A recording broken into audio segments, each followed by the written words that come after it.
for all of us.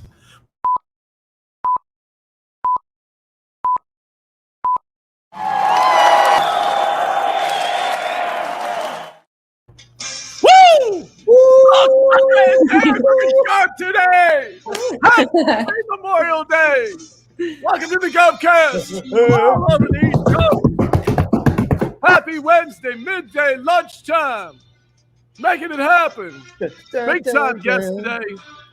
We're doing an official. That was a slow start. What happened up there? Something happened right there in the beginning. There was a little, Dre, we're just doing a little hair check. What happened? You said my hair looks good, but you meant it looks bad. I did not say that. You know, some of us we're like kind of stressed out. It's the end of the month. You do this to me every end of the month. Usually I don't show. Today. I know. I was going to say, I set the note. I go, is Dre going to bail? Yep, is Dre going to bail today? End of the month. But it's Memorial Day. You got plenty of big things happening. So happy Memorial Day weekend to everybody. Hope you are getting all your stuff together. I would just say also just over the long weekend, you see somebody who is in the service or, family of service folks, just encourage you to reach out to them and thank them for their service. And just know this holiday could be sad for some folks as they walk through, they've lost loved ones, in serving our country and keeping us free. And so just also enjoy the holiday for what it really means. But hope everyone has a long holiday weekend and doing great things. And you wrap up the end of your month with a lot of great sales. Right, Dre? Right. Yes. Wait, what are you guys doing for the long weekend? Anything fun? Steve? Me?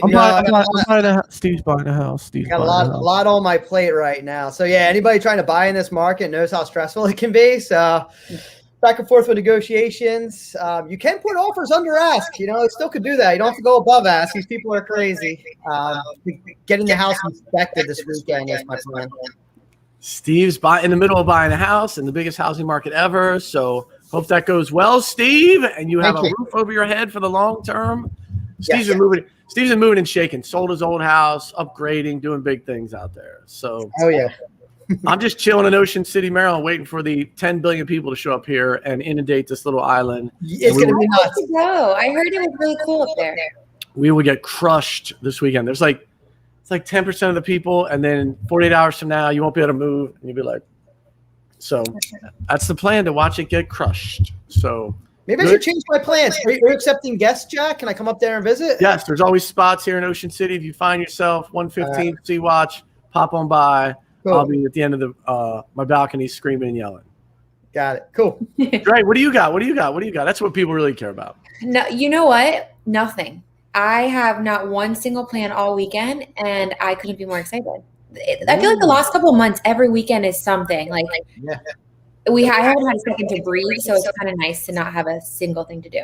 3-day weekend. I'll be pinging you about getting your last deal, so you won't be able to relax that much. No, thanks so much. Hey, listen, if you're unaware, one of the things we will talk about going into the end of this month or early next month will be, it's the end of the fiscal year for most state and local governments. And, at that time, there's an enormous increase in spending. And so just want to encourage folks, to listen to this show or, trying to settle the government during literally the next couple of weeks. You're going to see the amount of spending done by governmental agencies really explode. Oh, there's a chart. So you'll see it's normally across the country about $20 billion, say, a week. And you'll see it'll almost triple, more than triple here throughout the month. So just want to encourage you. It's an amazing, amazing, amazing time to sell to the government.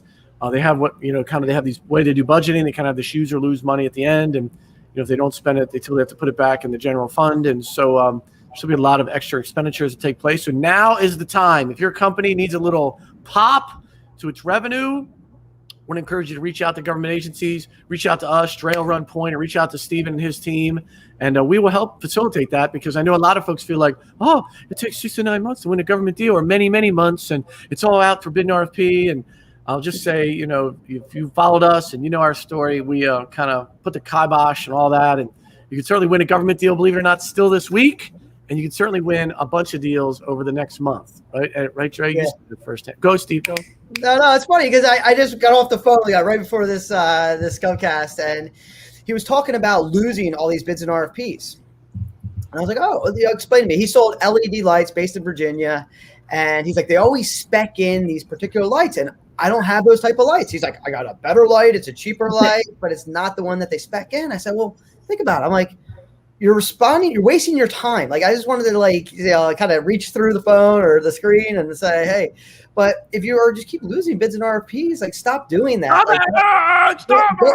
Go form relationships, talk to the agencies, like, and then they could spec in your products, or you could win smaller deals as well. Like, just get in, show that your product works, it's great, it's reliable, the lights go on, they last a long time.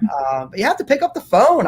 It's one of those things that people like the reactive approach. I'm just going to sit back here and respond. But the more you put yourself out there, the lot easier government sales is going to be. I know SandyMichael's going to come on and talk. I was going to say, what a setup. Why don't we just do that? He needs people to reach out. He's looking for small businesses. We have a very, very special guest today, SandyMichael McDonald, who is the Director of Office and Economic Small Business Development at Broward County. So, SandyMichael, thank you for being with us today. Thank you, guys. Thanks for having me. Yes.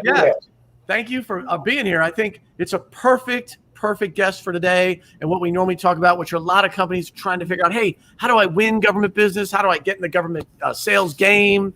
How can I help both my local agency or an agency and also sell my product? And so SandyMichael is in the elite spot to speak about that, as he handles a lot of that for Broward County. So SandyMichael McDonald, can you tell the world about you and what you do out there?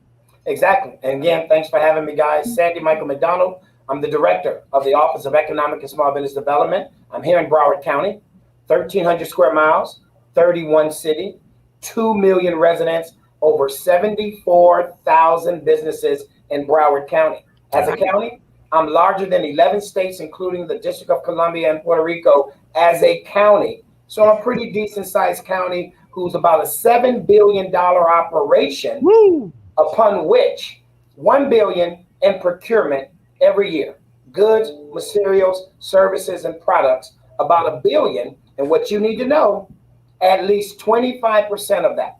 The county has an ordinance, Business Opportunity Act 2012, recently amended May 2018.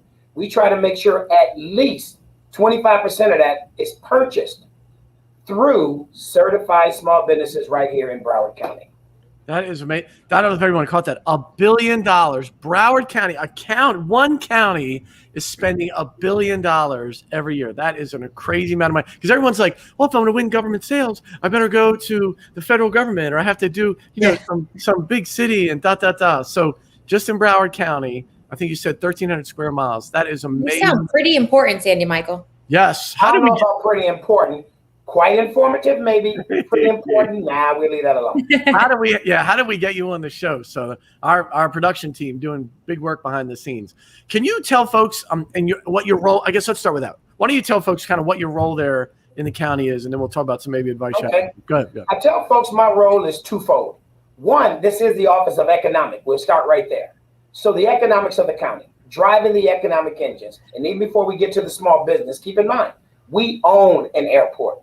We own a cruise port. We own Convention and Visitors Bureau. We own our own transportation. We own county roads, county parks, county libraries, anything that helps to create the activities of the economy. That's also a part of our office. I have a public-private partner, Greater Fort Lauderdale Alliance, an 8-target industry. They recruit, attract, retain, and expand business, but all the other industries, I do that with my 31 cities and my 19 chambers. So the economic development side of our office is really about growing the economy in Broward. And remember, because of my port, I'm an FTZ.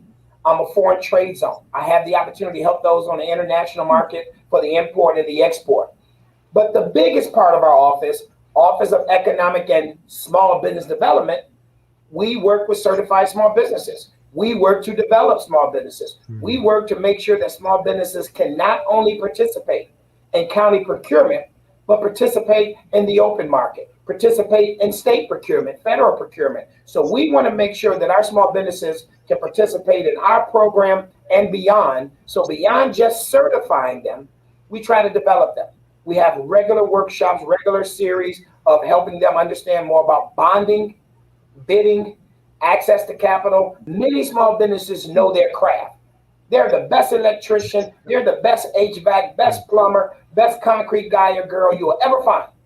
but do they have the access to capacity and the scalability to grow the business, to take on more business, and to do better business? So as the Office of Economic and Small Business Development, we also try to develop our businesses to sustain our economy and then grow our economy by helping these businesses get contracts beyond Broward. That's who we are. That's what I do daily. So I would say for our audience, listen, you hear a lot about you're the man, he's the man. Look, Sandy Michael is the man. He is the man that makes it happen in Broward County. So Sandy, can you share with our audience in your time? I think you've been there, what, 9 plus years, right? And 8 years.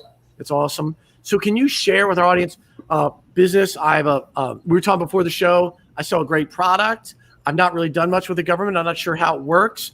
Your best advice to somebody who wants it, they see this end of the fiscal year type money. What's the best advice when you meet a good small business, small or not? How should they start the process over the years you've done it? Gotcha, Jack. So here's our scenario. I'm in the middle of South Florida. I'm Broward County, Palm Beach to my north, Miami to my south.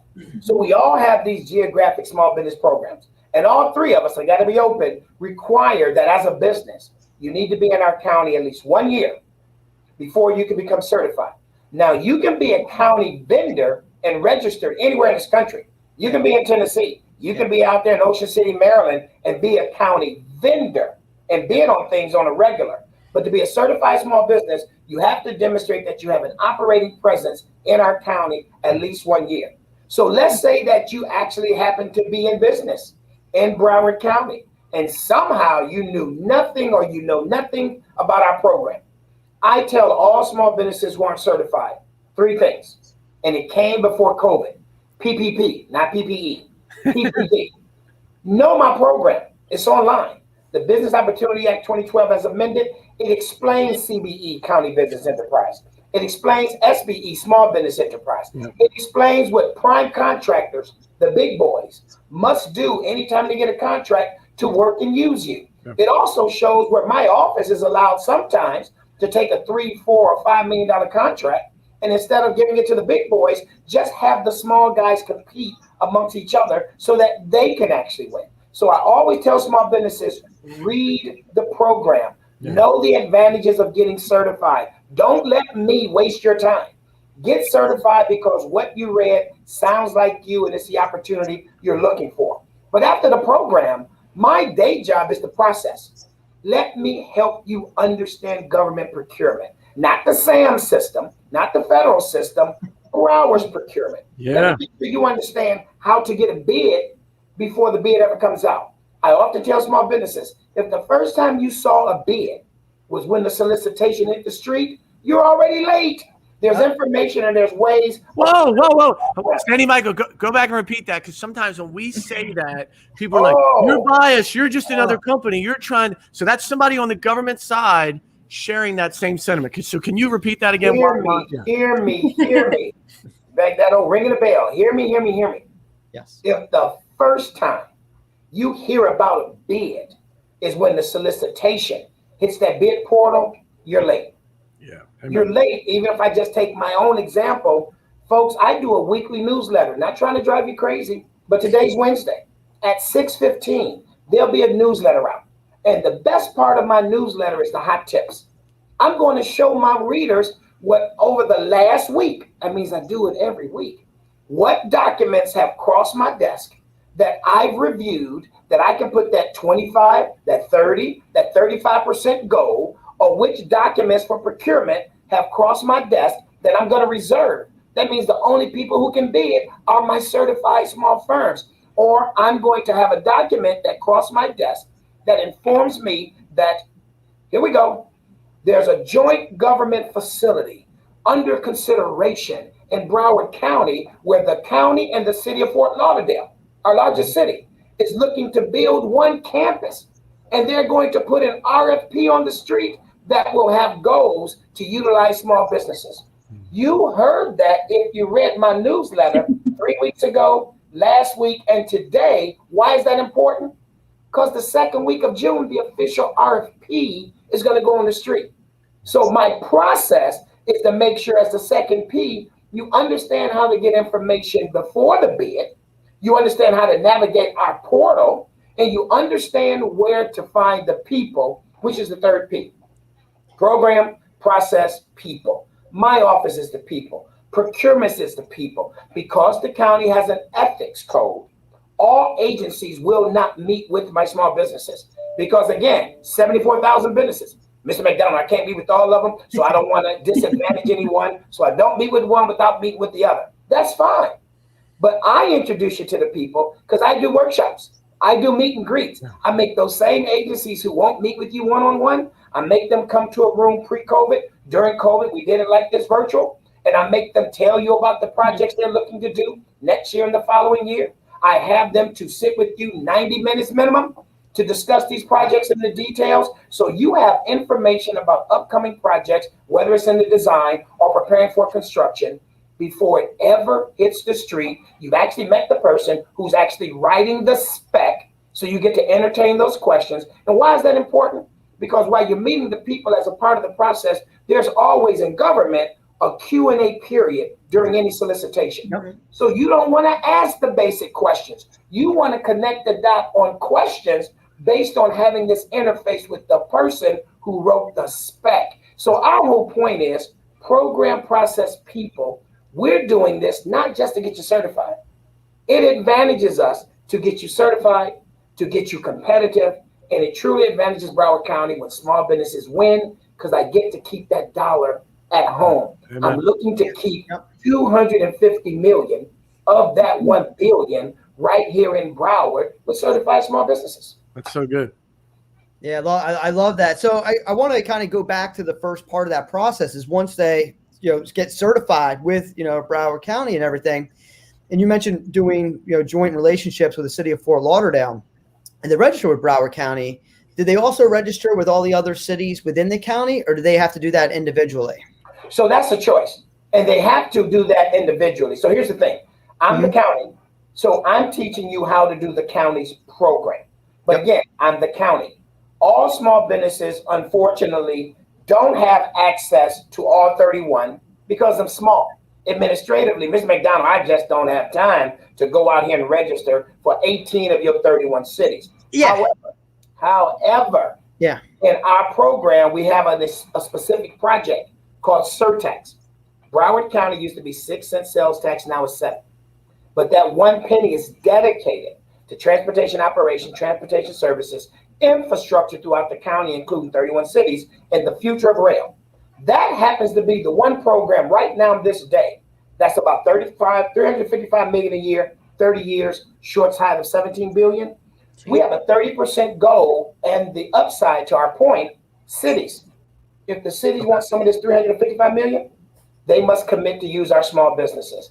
Okay. But to get to your point, cities are going to use our small businesses, but those small businesses simply need to be contracted with us. They need to be certified.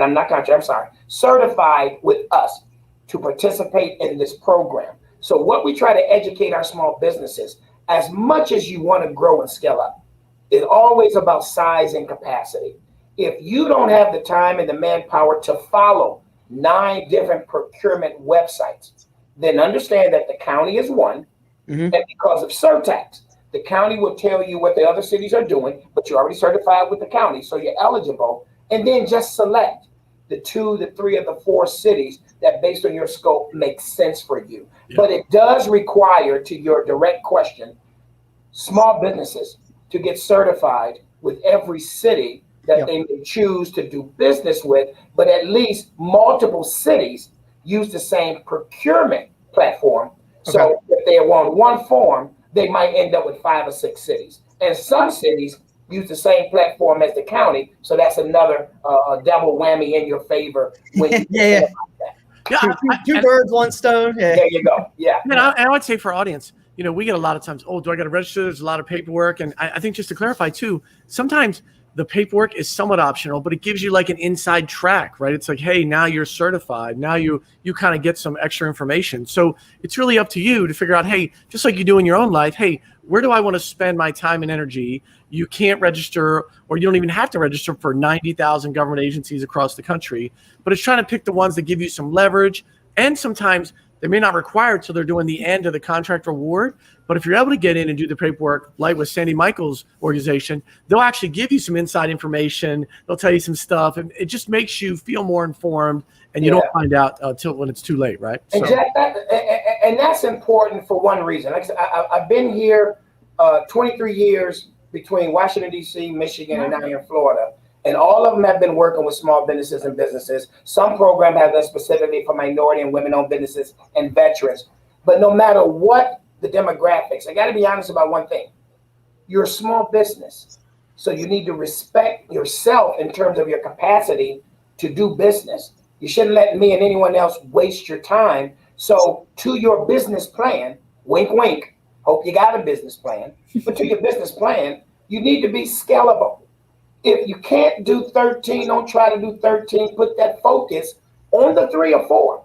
But before you just go around getting registered for all the cities and the county, make sure based on your industry, good or material, there's an opportunity competitively, nothing's free, competitively that suits you. So we tell our folks, let me help you out before you get certified with me. Tell me what it is you do. Right. I'm going to have my staff go back the last 3 to 5 years. Yes. And I'm going to tell you how often the county procured what it is you do or not. If you didn't, no matter what I say, don't waste your time with me. Yeah. That's what's so funny. That's what's so funny, Sandy. Like when people like talk about the government's so hard, it's so complicated. It takes actually the government's more open and will tell you like how many private companies you deal with will tell you up front, hey, we're probably not buying your stuff for the next 4 years, right? Exactly. The government, when you find the right person, they're super open about these are some things we're looking to do. Hey, we're not looking to do that. And you can actually be more efficient if you just spend a little time asking the right questions to the right people. Amen. That's it. Do your homework, do your research, ask your questions. Again, we are all supposed to be across the board transparent, and you have access to this information. That's the same as about a bid. I need not, if I'm in government, wait on the next bid for the janitorial contracts. I'm in Florida. I can do a public records request, and I can get the last 5 contracts dealing with janitorial before this bid ever comes out for the same facility that you did 5 years ago. I can look at the bid tab, everybody who bid, what they bid, and I can look at the contract of the existing winner. And I can prepare myself before the bid ever comes out. The only thing that's getting ready to be different, if you want more linear square feet or if you want different products, you want to clean. But everything is baked into the previous contract. I'm government. How often am I really going to change what I've been doing for 5 years over the next 5? I'm not. I'm going to change the dates. And you're going to be competing. I'd like to just record you and like send it to everybody I talk to. Historical purchase information helps people win business. That's what I heard. Yes, it's the best winner. It's the best thing going. Now, I've had some folks who didn't pay attention, and they go get historical data from 10 years ago, and they write down the same price. Definitely a loser. You don't get the historical data.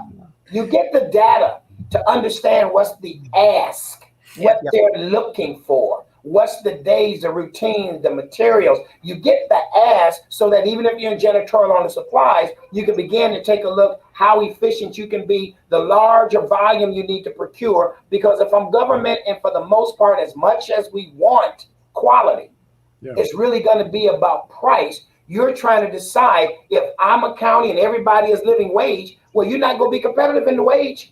Everybody's living wage. So you are going to be paying the same as everyone else. So where is your upside? Materials, supplies, equipment, efficiency and operation and delivering my service. That's where I have to work my numbers to beat the incumbent or the other competitors. You now know that. It's not that he's paying $28 an hour and you're going to pay $17. Living wage is required of all of you. You pay a couple of pennies extra, great. But the real savings or the real telltale is going to be what it cost you for your equipment and your supplies and how your credit score was as a business when you are aligning your original insurance and your workers' comp. These are the numbers that help you to come up with better pricing to get through the door. So I got a question. So I think we all agree, right? If the first time you're seeing the bid, right, is when it's posted, you've already lost, right? I think we're all on the same page with that. But what do you tell a company, a small company who walks in and says, Sandy Michael, I don't have the manpower to create all these relationships. People power. Woman power. People power. I don't have enough resources to contact all these agencies, create these relationships. All I really have time for is to respond for bids, but I'm not winning any. What do you tell them? I tell them that at the end of the day, first of all, I get to laugh with them. And I get to say, show me that business plan where the only thing you had to do time to do was go after a bid. See, it's just like in retail marketing, everything else. If you're not promoting and marketing and pitching who you are and what you do, forget the bid. If you're not familiarizing yourselves with the relationships and the people, forget the bid. Preach. Responding to a bid and having taken the time to nurture, develop the relationships, inform yourself about previous bids and existing bids. Without that homework, you as a limited small business, if it's just about the bid, forget not seeing it the first time you lost, forget the bid. If you haven't understood the program, because you got limited resources, if you haven't understood the program enough to recognize, oh, Mr. McDonald's program is going to give me at least 2 meet and greets before they ever do a pre-bid meeting. So before I even consider a bid, maybe I need to attend this meeting, find out the potential primes, and introduce myself to the primes. Maybe I need to make sure that competitively primes know that I'm familiar with who they are and what they do and the value I can bring to them. So before I start dabbling in a bid, maybe I recognize some of my best opportunities for contracts locally is to first be a subcontractor, not a prime. There's no need of me bidding hard for myself against others when he has a program that says 3, 5, 10, 20, $80 million, 25, 30, 35 must be spent with small. I'm small. I ain't no need of me going after that. Why don't I just find 2 or 3 primes, pitch myself to them, and ride their coattail? That's the program. The program is let one of the primes get you in the game. You serve as a sub. You build your company as a sub. You make good money as a sub. So when that CBE reserve contract comes, you not only know how to research it, you're actually in a position to bid on it. You would have already bid, you had relationships. If you truly nurtured that relationship, you probably got some tips from that prime. So now I go after a $5 million contract by myself, and I actually win it. I win it because I prepared myself to win it. But if I believe just because I'm small, I'm supposed to go after the bid without the research, without the background, without the nurturing of the relationship, I have to tell you that's a losing proposition. Yeah, I think it's so frustrating. We talk to people all the time. They're like, "What's different about doing business with the government?" And you know what's funny? People like take off their business hats for whatever reason. Because in the private world, you would never just send in a proposal, or rarely to a company, and hope they take it. You would never do that. You would send in a sales rep. You have a business development person. You'd find out what the company's like. You'd figure out their needs. You'd be like, "Are we a good fit?" You would do all that in private industry. You don't just sit at your house in private industry and be like, "I'm just going to mail off some proposals, hope some people accept them." That's not what you do. You have a sales team inside and outside. And the government's the same way. The more you have to be proactive, you get to know an agency. You get to know what they want. It's the same. The agency actually may not call it sales. SandyMichael's staff may not call it sales, but it's the same process. It's relationships. Sales is all about relationships. And when folks are putting together bids and all, gosh, that is the holy grail. That way, when they know about you, they're predisposed to you and what you do and your solution. So, SandyMichael, please tell folks we talk a lot about kind of the set-asides and the socioeconomic classifications. And I know you've mentioned small business. There's a couple others as well. Yeah. Can you inform folks on the government side, kind of through your lens, what's that look like? How do they, and they're there. How they act? They're there. There's a group called American Contract Compliance Association, ACCA, ACCA. Mm-hmm. I teach a course up to COVID. I teach a course for them every year. And I actually call that course Alphabet Soup. Because you got your CBE, you got your DBE, you got your ACDBE, you got your MBE, you got your MWBE. Yep. You lost me. WOB, you got your already women-owned business. Yeah, it's all these acronyms. It's crazy. But the thing that I ask small businesses, women-owned businesses, minority-owned businesses, service, veteran, disabled-owned businesses, and businesses in general, take the time to read the different acronyms and the programs and utilize the certifications twofold that not only benefit you or that you believe benefit you, and I'm gonna have to come back to that believe benefit you, but you need to find those certifications if you're looking for certifications that have a funding source. So I'll take this one example. There's a lot of folks who call this office or call me back in my DC day and Michigan days. Hey, I got my MBE. Hey, I got my MWBE, Minority Business Enterprise, Minority Women Business Enterprise. And I say, congratulations, 2 claps. You're not excited, Mr. McDonald. I said, because I got to ask you, why did you get your MBE or your MWBE? Well, my friend got it and he told me. I said, okay. Why did you get your MBE or your MWBE relevant to the good material and the service that you provide? Well, I know that, they have to give things to minority. They have to give things to women. So I went on and got that certification. I said, so here's the lesson.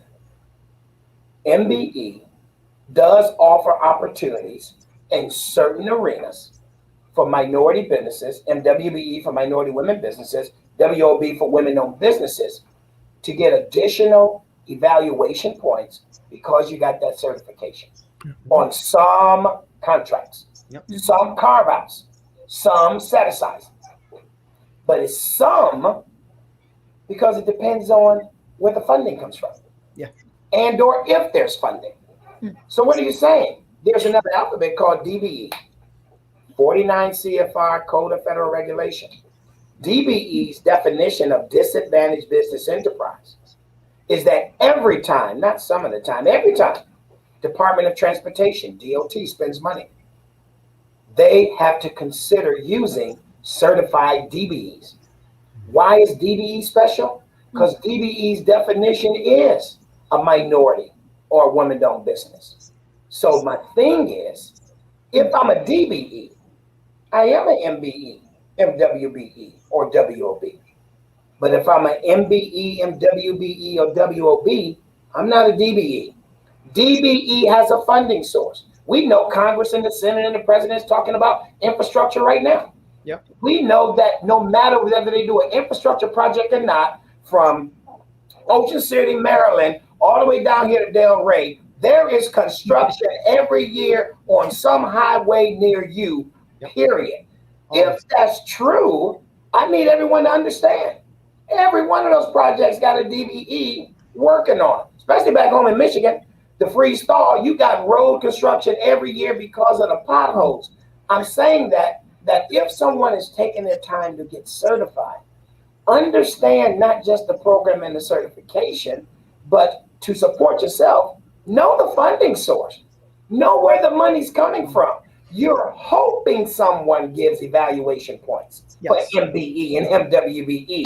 It's a requirement by 49 CFR Part 26 and 23 of the federal regulations that it must be done under DOT.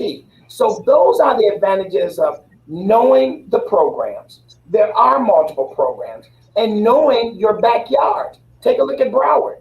I'm sitting here running my local program, CBE and SBE, with that at least 25% goal. But a lot of folks don't know. We're trying to make sure everybody in South Florida knows. I run the federal program for DBE, and all those concessions and news things y'all see in the airports, that's ACDBEs. So I run the federal program for those. So if you just happen to be a minority or a woman-owned business and you're participating in my local program, I'm pushing you to understand that I too can certify you for the federal program. But the upside to our shop, it goes beyond just certifying you. Remember, no matter federal or local, when the agency has to buy something, they gotta send it across my desk. Federal and local, I get to set the goal. Federal and local, it doesn't stop there. I get to monitor the project. I get to make sure that those primes use the DBEs or use my local CBEs. I get to make sure that the small businesses get paid. I get to be the troubleshooter when they're not getting paid. So we're in a unique situation because we take Department of Transportation money. I get to administer the federal program, and Broward has its own small business program. So I get to administer the local program, but I not only get to certify the small business, help develop the small business, help them to build the relationships, help to tell them in advance about procurement opportunities. If they're fortunate enough to win, I get to monitor to make sure that they get paid and that they're used. Look, SandyMichael is, I told you, the man who makes it happen. It's where the money goes. Listen, I just want to put this out in his universe. I think Steven has a question. Look, I just want to say, you mentioned highways. South Carolina, I know a lot of people, South Carolina, I-95 goes down to 2 lanes. It's horrible. And also Louisiana. So if we could get them some funding, because you're rolling down 95 and you get down to 2 lanes, you might as well be on a turnpike. I don't even know how we can have an interstate with 2 lanes. Super frustrating. Just putting that out there in the universe. Yes, I agree with you. I do trips to North Carolina as well from Florida. It gets totally like where you go to South Carolina. Yes. Yeah, SandyMichael, I do have a question about the funding, what you were touching upon, because that is one of the biggest conceptions where people go through, they get the certification, they think, yeah, I'm just going to get this money, and you hit it on the head. You notice inside and out, but you said, hey, there's evaluation points and criteria. Sometimes it might be in play, sometimes it might not be. But it's great that you got it, and it could help you out if that opportunity presents itself. But going on to the federal funding or state funding for that, is when they have this money, I say, hey, we're going to trickle down to your county. Can't the federal put strings attached to that to say you must allocate this to minority or women-owned businesses in order to spend that? So on the federal, they can. So here it is clearly. Yeah. On the federal spending for highway, they have. It's been in place since 1982-85. That's the DBE program. Yep. All other projects and activities, they can carve it out. And a part of that alphabet soup up under the SBA, you also got your hub zone. You also got your Section 3 up under HUD, Housing and Urban Development. You also have your 7As under the SBA. You got your 8A under the SBA. Those are actual federal carve-outs to do business with all the facets, as you guys know, of the federal government. And then you still got those major parts with the Defense Department.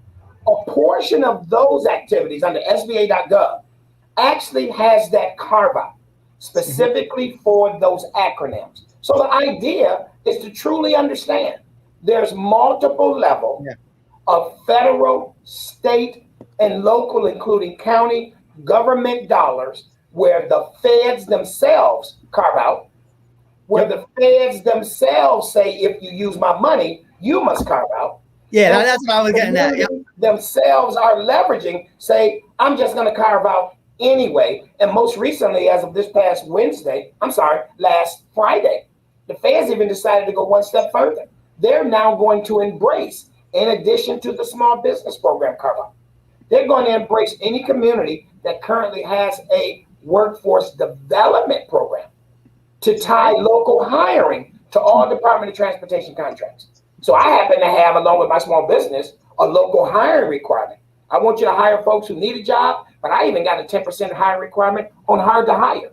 He or she just got out of jail. He or she been unemployed for 10 years. He or she don't have a GED or high school diploma. I want my local folks working. So I just got federal support because DOT just signed a resolution stating they embrace local hard to hires. So now I got small businesses. Now I got local hire. My economy should get full of activity.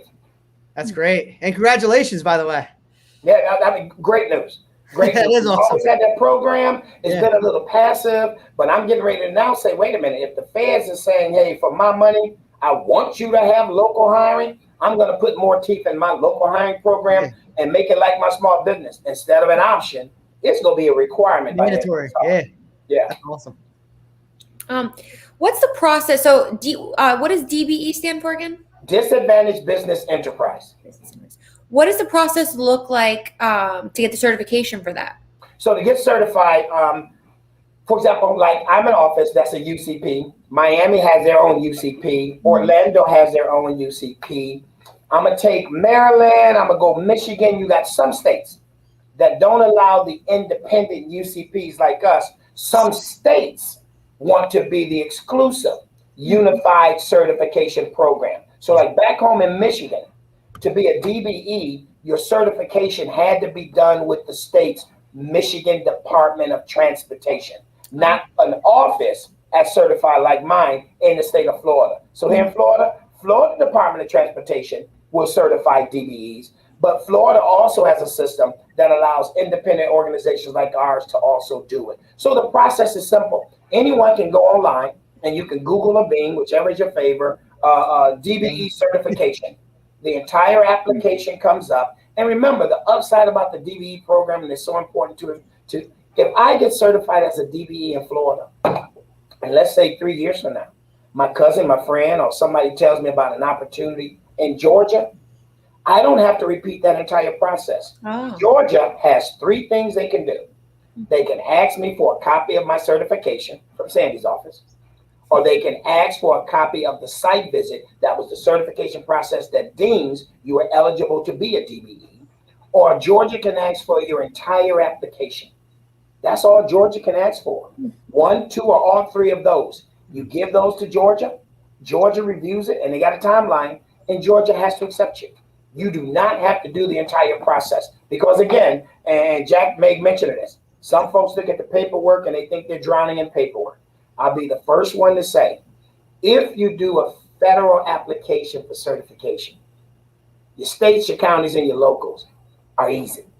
Because if you got to go through that, you can do this. So my federal DOT, Department of Transportation, to be a DBE or ACDBE, I'm going to take you through about 38 sheets of paper, which about 16 are directly relevant. The rest is really just explaining the program. And I need the backup documentation that you should have anyway. You're not a business and you're not doing your taxes. You're not a business if you're not registered in some states. You're not a business if you don't have articles of incorporation. The certification application is asking you for things you're supposed to have. Yep. If you don't have these, then you're not a business. If you have these, they want you to answer these questions and give them the backup documentation. Federal program, up to 90 days to get certified. My local program, as an example, we do it in 30 days or less. So that's the process. It's not a long process. And the upside is, and I always tell folks, remember when we were kids, and I know I'm a little older than you guys, and you get the Christmas presents, and I don't know what your parents did, but it always said, read the instructions completely before you start assembling.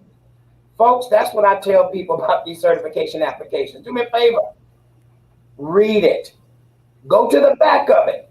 Look at the check-off list of all the things that must be included. If you read it and you can identify everything on the check-off list, now pick the day and time you want to complete the application.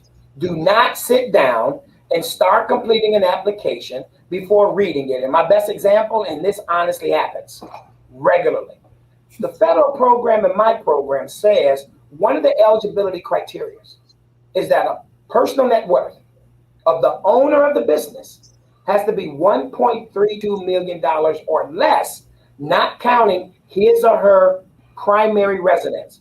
So that means from your savings account, your checkings account, your annuity, some other investments, or even if you do got another house, we're telling you, as the owner of the business, you have to have a personal net worth of $1.32 million or less. We're telling you this. We give you a worksheet where you fill in the blanks. Checking account, how much? Saving account, how much? Annuity, how much? We give you a sheet.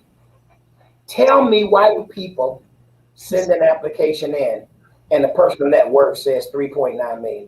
Look, I was just going to say, Andrea and Steven both do that. They're both like, they're out. They're both out of the mix, both of them. $3.9 million. And then you want to say, yeah. You want to say, why did I not? How come I didn't get certified? Because slowly it told you 1.32 million or less. And let me be real. I'm not telling no one to cheat or lie. It asked you, not me, to fill out the P&W form. You wrote the numbers for your checking, for your savings, Dre, you can't for do your it. investments. And you ended up at 3.9. Why did you send that application knowing it has to be 1.3 or less? So those are the things that read the application before you ever try to complete the application. It's not, you're both out. Andrea, Steve, forget it. Your net worth multi-million, so you're both. Yeah, Steve just bought that new house, so yeah. That must be the That's money my we make primary from this residence. Hold on. Steve, I'm just talking about the savings account. We all know. So just hey, SandyMichael, last advice. Things maybe we missed. Your last week is a golden advice you would give to somebody trying to do business with the government, somebody trying to do business with Broward County, one last tidbit, gold nugget. Gold nugget. If you're trying to do business with Broward County, seriously, call us, email us, go to my website, read first. Do not waste your time. Let us help you determine if this is something you want to do. Last nugget. You want to do business with the government? Commit to do business with the government. So this ain't no half and half. Yeah. If you want to be a part of the game, then understand that it's serious. It's real. It's not as hard if you're willing to allow yourself to be worked with. It's not as hard if you're willing to take the assistance from agencies and organizations like mine, but you still have to have the commitment. Business, folks, is about a commitment. It's not a laissez-faire exercise. It's really about a commitment. So I'll always leave folks with the idea that if you're committed, I'm with you. If you're not, let me help you find a job. SandyMichael, the man in Broward County. How do folks connect with you? You are Connect with me directly. Connect 954-357-6400.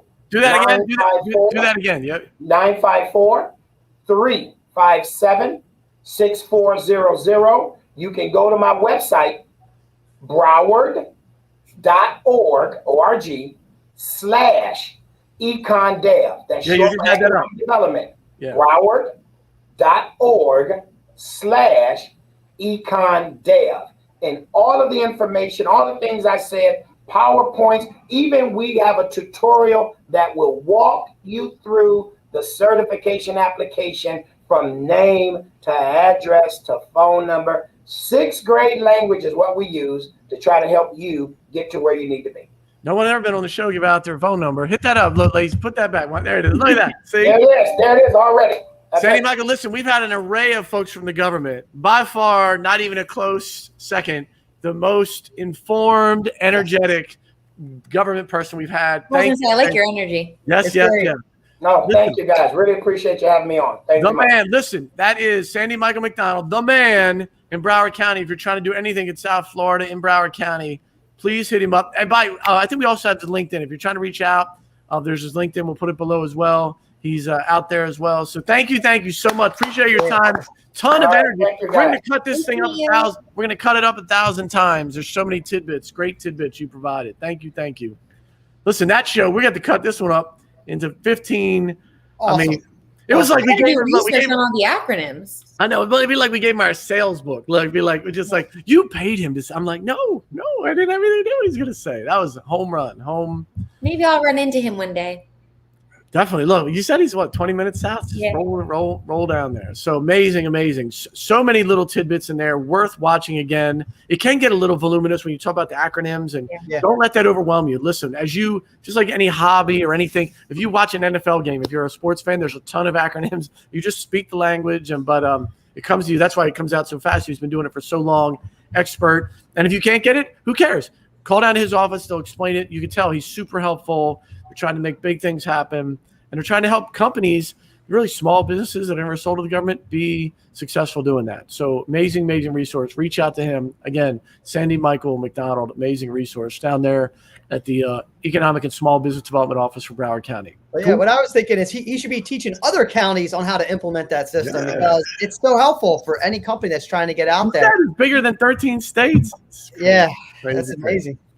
Hey, one other thing before we go, we want to talk about, listen, there is a lot going on in the world of education from a sales perspective. And so you may not know this, but as part of a lot of the COVID stimulus package, there's a lot of money that went to public education. Yep. And so we're going to do a webinar next month. It's going to be all about how to jumpstart your sales to schools, right? This is going to be an amazing webinar because really, those of you who've been in the government world knows a lot of times schools kind of get the short end of the stick. They lack money. Maybe during the summer, they'll do some expenditures, but a lot of times schools are kind of short and they're like, how do we make it happen? Well, I just want to tell folks that's not the case right now. Schools are flush with a ton, TON, of money. And so we want to talk about that next month, right, Steve? Yeah, can't wait. June 16th, Wednesday, 12 noon Eastern time. That's our slot. But now's the time of government. Everybody knows, well, you should know if you follow government, that the fiscal year is July 1st. And with this extra money coming in, it's like now's the time. Like you wait, all the time. I should have bought that stock at a certain time, right? Oh, if I only knew. But crypto. Yeah. Oh, Vanubo crypto, right? I heard that went down, by the way. But back on track. So when it comes to schools, like now is the time to sell to schools. Like this is the time. So the funding's coming in. You just have to know the game. We're here to teach you. GovSales University. Join our webinar. June 16th. It's my birthday month as well. June 16th, Wednesday, 12 noon Eastern. Hope to see everybody there. When's your birthday? It's the 10th. Oh, so we're at this. So we'll do your birthday. Then we'll do the webinar. Schools have a ton of money. Schools are getting out now. They always spend most of their money during the summer. We're going to show you the chart of how they're spending, and we're actually going to show you how to win some of that business. So don't not miss that webinar. It's a couple weeks away, but now is the time. Get your thinking caps on. Go win some business with the public schools. Again, it's going to be a little counterintuitive to folks who are like, aren't schools always short on their budget? No, Dre. So now's the time. As you talk to people, drop them into the school world. Got it? Good. Any last things? No, be safe this weekend. Sorry you can't qualify. You and Steven, you've made so much money over the last 10 years. You cannot qualify for the small disadvantaged businesses because you guys you have liquid over $1.25 million in your accounts. Yeah, my house doesn't even have a pool. I'm coming over to your house this weekend, Dre. Yeah. Oh, there it is. Making all that money must be from being on these shows. That's it. I forgot we were paid so well. Big paid, and then it's like being on TV. You'll get other Seinfeld episodes, GovCast episodes, the two highest, and Friends. We'll put the residuals, baby. Those three. That's it. Friends, Seinfeld, and the GovCast. Making big money. Have a great Memorial Day. Be safe. Woo! Thank you for your time and energy. See you next Monday. Have a great Memorial Day weekend. We're out. Thanks for all those served.